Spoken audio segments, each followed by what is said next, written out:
Para mí es una ayuda porque yo necesito en mi casa mucha privacidad y él me la da, porque no puede venir cualquier persona porque tengo un puma. Y más bien por la seguridad de las personas, pero también por él, porque todo lo nuevo le causan estrés. Entonces él me ayuda a ser ermitaña. Y bueno, vivir con él es un regalo porque me ayuda momento a momento a volver al eje, porque, o sea, la presencia de él nada más, verlo, me, es como que me cura.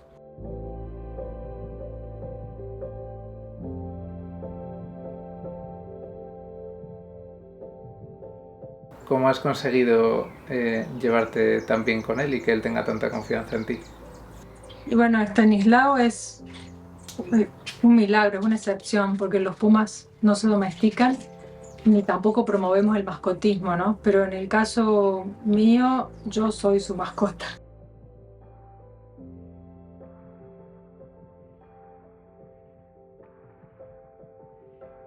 Y dos personas más que tienen contacto con él. Y después, bueno, no está a la vista del público. Estanislao tiene 5 años, es ciego, total e irreversible, porque cuando era chiquito, una cosechadora lo pasó por encima porque al no haber monte suficiente, los pumas y otros animales autóctonos tienen cría y viven, se refugian en los maizales, en el cultivo. Pero eso después se cosecha y pierden de nuevo el hábitat. Es como otro desmonte que viven.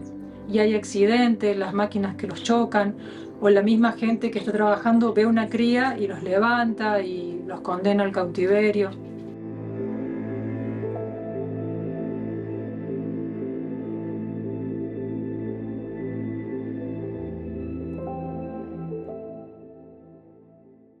Vivir con un puma es una adaptación. Por ejemplo, él a la noche necesita salir, entrar.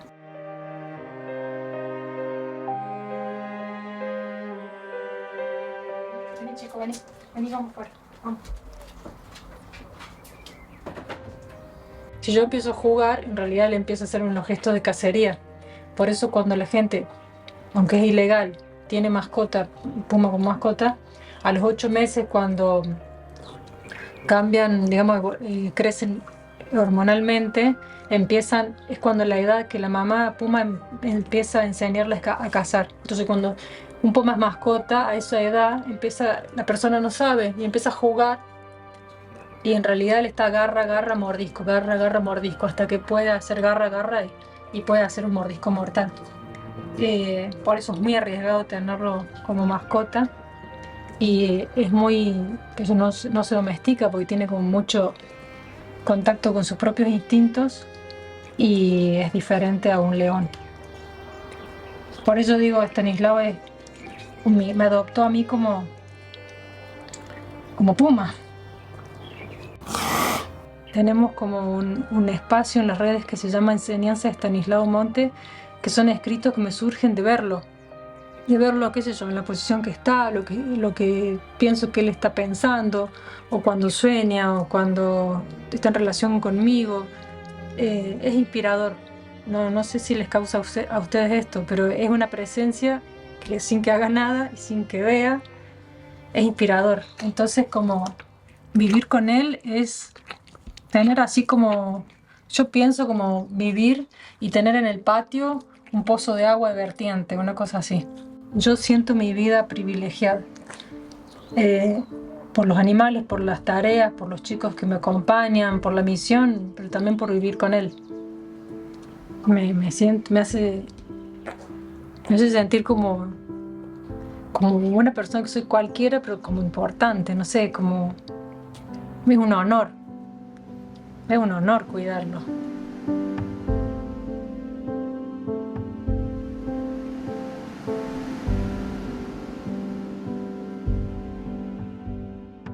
Mi familia siempre estuvo en contacto con animales, mi papá era cazador y en el patio de mi casa, cuando éramos chicos, había muchísimos animales. De hecho, primero hicieron los jaulones en el patio y después la casa de familia. Porque yo tengo ahora 54 años, cuando era chiquita acá era como la relación con el monte era con el trampero y cazar la reina mora o tener mascotas. Lo que ahora decimos que no, yo cuando era chiquita todo lo hicimos.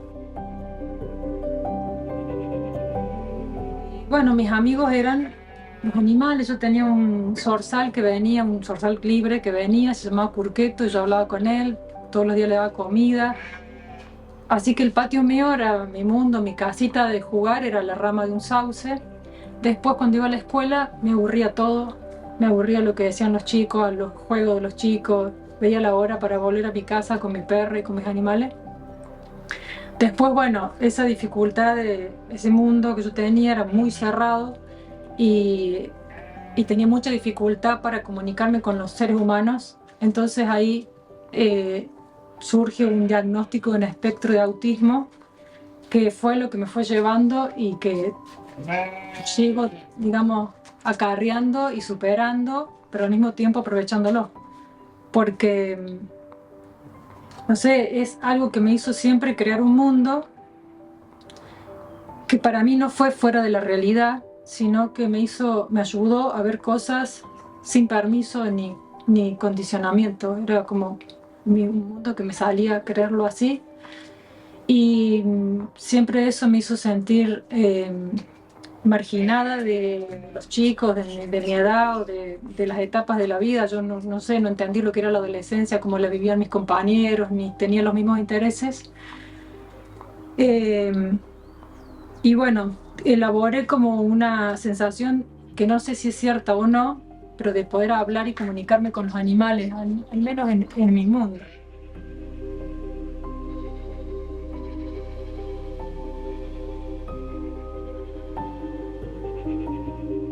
En 2008 fui a la selva amazónica y atravesé en canoa el río Amazonas desde Iquitos hasta Manaus y pasé por muchas comunidades y ahí vi a la gente de las comunidades que estaban totalmente comunicados con su entorno y me sentí muy identificada. Entonces yo ahí vi que todo el mundo que yo había creado no estaba tan desfasado de la realidad, que había gente que estaba comunicada y que estaba mucho por ahí más cómoda con una planta que que la sienten protectora de su hogar, un vínculo con los animales de respeto.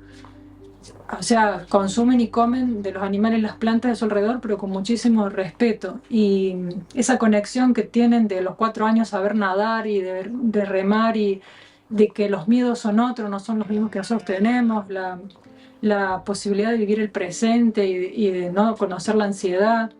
Eh, bueno, me hizo como reafirmarme y las cosas que me hacían sentir débiles o diferentes eh, me hicieron sentir fuerte. Y entonces yo creo que eso generó un poco la creatividad de diseñar lo que ahora es Pumacahua y los proyectos que tenemos. O sea, de mi marginalidad, creo que siento que la fauna silvestre es como una marginalidad que vive por la clase de sociedad que tenemos. Son maestros, pero los tenemos relegados. Y la idea de Pumacahua, poco a poco, es sentir que ellos son maestros y que hay que posicionarlos en ese lugar de admiración que tenían nuestras culturas originarias y se fue perdiendo.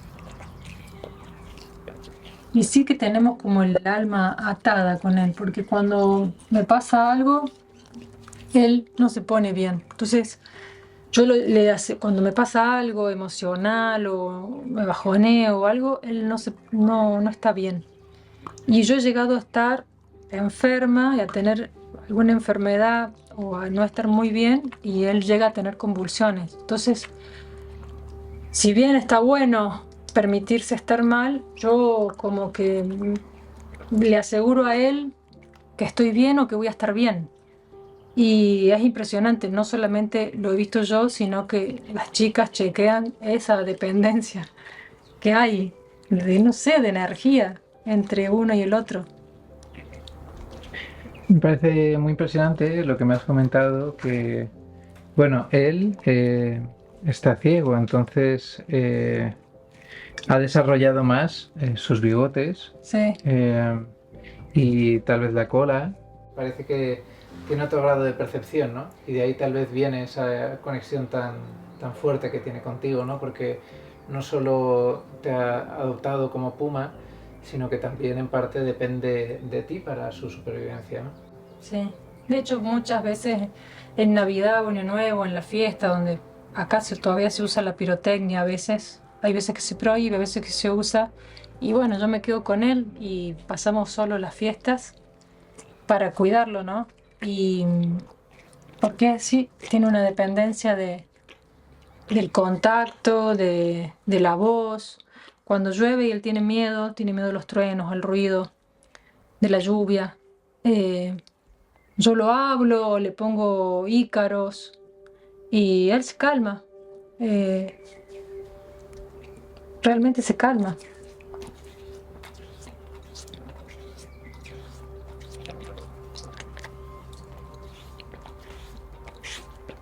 En la cicala. ¿Qué mensaje te gustaría hacer llegar a las personas que a veces atentan contra esta especie? En el siglo XIX se le llamaba amigo del hombre, porque a la gente que se perdía, está comprobado, y Hudson era uno de los que lo contó, em, salvaba a las personas del yaguareté, por ejemplo, y de otros animales. Y hay una historia de una nativa que expulsan de la comunidad y la atan y sobrevive porque un puma la, digamos, la cubre de otros animales. Y eso hoy parece que no es cierto porque hasta salen noticias que hay personas que son atacadas por puma. El puma es muy difícil de avistar porque se esconde y no quiere la presencia humana. Y en el caso de que uno se encuentre un puma, lo primero que hay que hacer es agradecer el privilegio y también extender la tamaño corporal levantando las manos, gritando. Si hay niños, subírselos para que no tengan el tamaño de 1 metro, que es el rango de presa.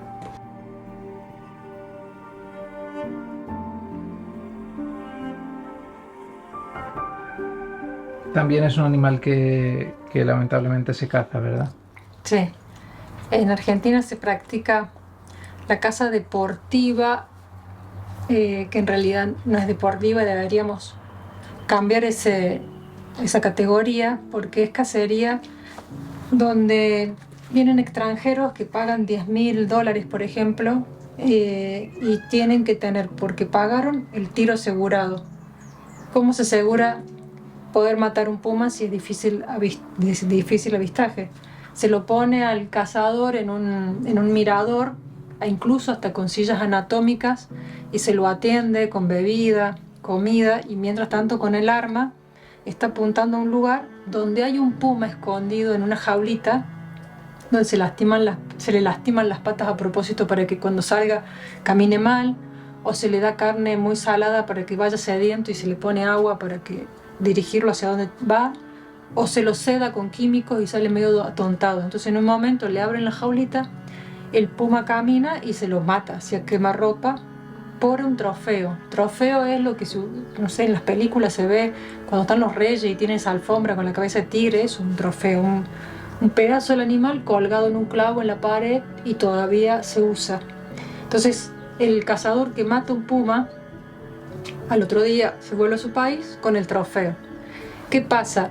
La taxidermia, que es la técnica de embalsamar para generar el trofeo, tarda 20 días más o menos el proceso. Entonces quiere decir que el cazador mata un puma, pero el trofeo es de otro puma muerto para generar el trofeo. Lo más probable es que consideren que están realmente cazando o haciendo algo heroico al pegarle un tiro a un animal, ¿no? Cuando le tienen sedado y encerrada en una jaula, digo, ¿qué mérito tiene eso, ¿no? Es como solo la sed de sangre y el poder alardear, ¿no? De tener un trofeo y haber cazado un puma, ¿no?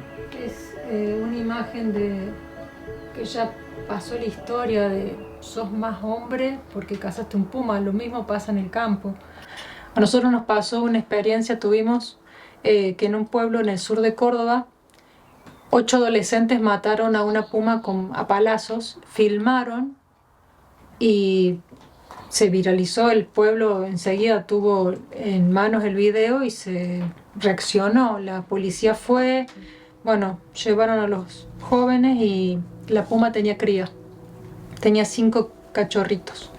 Entonces sacaron los 5 cachorritos y a las 48 horas llegaron acá los 5 cachorritos, 5 crías, pero con bronconeumonía.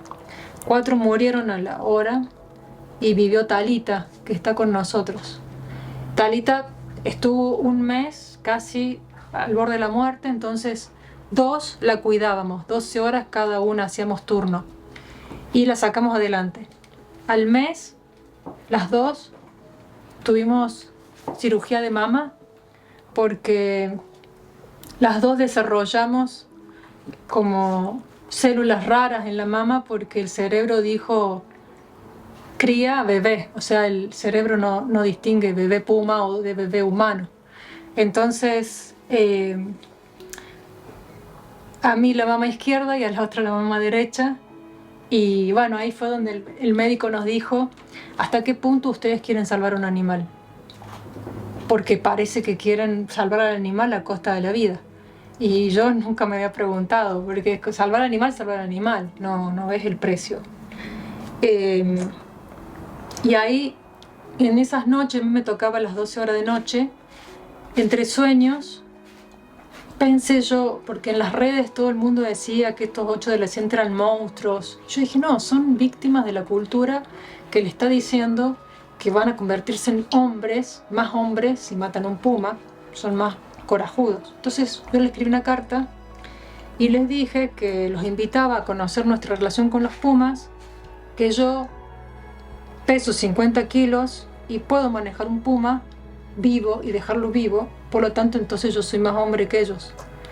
Y vinieron, el intendente de la municipalidad estuvo de acuerdo y les dio el transporte y vinieron los 8 chicos. Yo tuve un poco de miedo de qué chico me iba a encontrar, ellos tenían miedo de venir, de hecho ponían la capucha así porque no sabían qué íbamos a hacer nosotros con ellos. Los recibimos así con un gran desayuno, les hicimos una recorrida y por último les mostramos a Talita. Y ellos lloraron un montón, porque dijeron, la verdad que nos equivocamos, nunca supimos que íbamos a terminar con Talita y cuatro pumas muertos, y le pedían perdón, y para mí fue mucho. Es un reflejo de que la mayor parte de las personas que dañan a estos animales lo hacen por una falta de información, de conciencia, y ahí está gran parte de la labor que hacéis, ¿no? Que es la de informar, y creo que con eso pues se puede acabar con la mayor parte de las muertes a manos del hombre, ¿no? Sí. Por ahí uno, al ayudar a la naturaleza, como que repite la misma agresión o la misma bronca, y yo creo que justamente si uno quiere que surja el amor, hay que hacerlo con amor. No escrachar o decir monstruo, porque estamos haciendo lo mismo, repetimos el patrón. En cambio, si uno lo hace desde el amor, sí despierta eso que está en el corazón de cada uno. Y bueno, la experiencia con Talita fue así, como muy fuerte. De hecho, yo los pené a que por haber matado a una puma tenían que sembrar 5.000 árboles.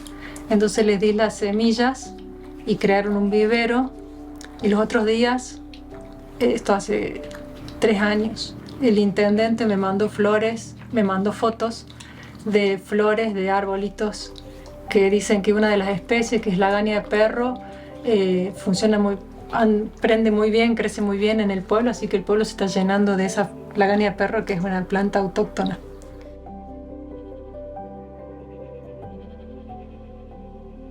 Creo que tus preguntas y tu trabajo con este video es muy útil para que la gente simplemente lo replique y ya es como que es una cosa que está a la mano de todo el mundo. También creo que es importante que cada persona que nos escucha, que somos personas simples, comunes, sintamos que tenemos una misión, que las misiones en la vida no son mente para algunos elegidos como, no sé, Nelson Mandela. sino todos tenemos una misión y seguirla, ser fiel a esa misión. Siempre creo que esa misión tiene que ver con algo bueno, y coincide con conectarse, con abrirse, con dar. Casi todas las misiones de distintos colores, pero llevan a lo mismo, digamos, a ser los mejores seres que podemos ser. Y creo que muchas veces cuesta saber qué misión tenemos, primero porque no creemos que tenemos una misión que tiene que ver con cambiar el mundo, y, y porque a veces no sabemos leer que la misión está dibujada cuando éramos chicos y lo que jugábamos, creo que ya diseñamos ahí cuál es nuestra misión. Y después animarse a eso. Está al alcance de todo el mundo, todos tenemos esa capacidad y esa responsabilidad. Y no hacer caso a la cultura que nos dice que no valemos o que lo pequeño no vale. Entonces cada pequeño gesto que hagamos en el hogar, cada pequeño hábito, tiene la fuerza de una revolución.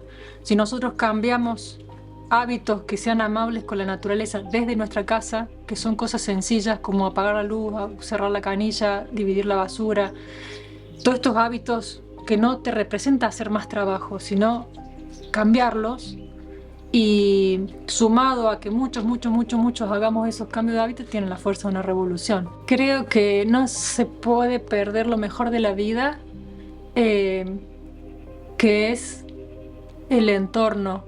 Y qué sé yo, invito a todo el mundo que se sienta un poco aislado porque está entre cemento o contrarreloj o en oficinas o con horarios, que respire y que se conecte con lo verde que tenga cerca y sepa que eso es lo más grande que tenemos en la tierra, ¿no?